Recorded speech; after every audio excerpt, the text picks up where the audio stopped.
As the world watches and waits to see if Finland and Sweden will join NATO, President Biden's embarking on a different foreign policy mission, strengthening democratic ties in Asia. The president touching down in South Korea this morning. It's his first trip to Asia since taking office. The visit, part of a broader effort from the White House to address supply chain issues that are hurting Americans back home.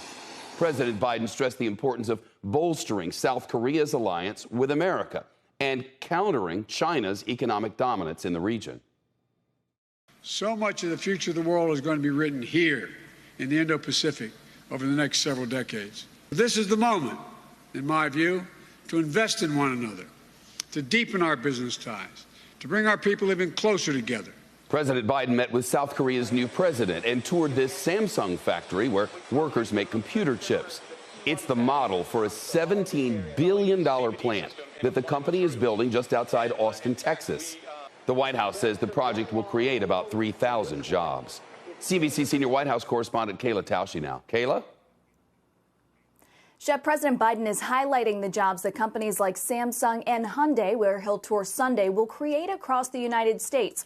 But the goal of this trip is not specific deliverables for the U.S. economy. Mr. Biden has been a feature on the world stage for 5 decades, but he's now focused on forging ties with new leaders, like South Korea's president, who just took office last week, and Japan's prime minister, who's been in office less than a year. The agenda is packed with bilateral meetings in Seoul and Tokyo, press conferences in each country, and a summit with allies who need reassurance the Indo-Pacific is a priority.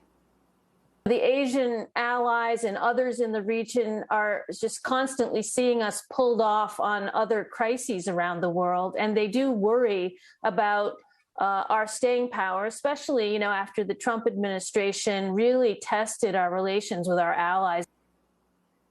There will be no visit to the demilitarized zone on the North Korean border, the White House noting Biden already traveled there as vice president, and also acknowledging the distinct possibility, in their words, that North Korea may conduct missile tests during or after the president's visit.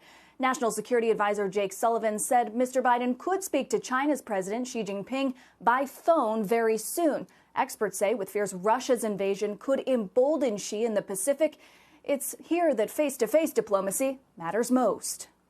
I think it's unfortunate that he's not going to Beijing, frankly, because that's, going to be where, if we have a crisis in Asia, we're going to need to go. At home, the president's own party is becoming increasingly frustrated with how things are going. In a new Associated Press poll, just 33% of Democrats say the country is headed in the right direction. That's a 16-point drop in just a month. Shep? Kayla, the Secret Service sent a couple of agents home from the president's trip. What do we know about details of that? Well, Shep, those 2 agents were sent home following an off-duty incident after they reportedly visited bars in Seoul. South Korean police told NBC News a man was assaulted outside the Grand Hyatt Hotel in the early morning hours. Those 2 agents have been placed on administrative leave pending an investigation. Kayla Tausche, thanks very much.